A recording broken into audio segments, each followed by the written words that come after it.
El otoño no siempre fue como lo conocemos hoy.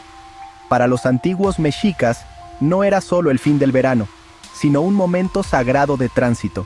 La tierra debía limpiarse, los dioses regresaban, y la muerte se celebraba como la semilla de la vida. En septiembre, la gran fiesta de Ochpanistli transformaba a toda la ciudad. Calles, casas y templos eran barridos en un ritual de purificación. Se honraba a Tosi, la madre de los dioses, y a través de un sacrificio solemne se representaba la renovación de la tierra. El mensaje era claro: el tiempo se regenera a través de la muerte.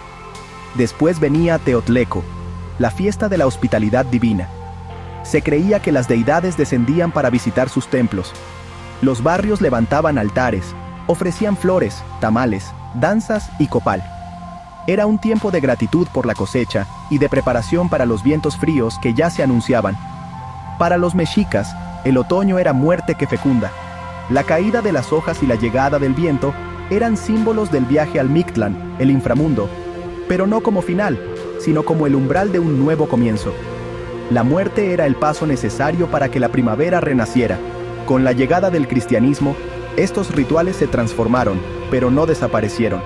El barrer los caminos se convirtió en limpiar altares para Día de Muertos.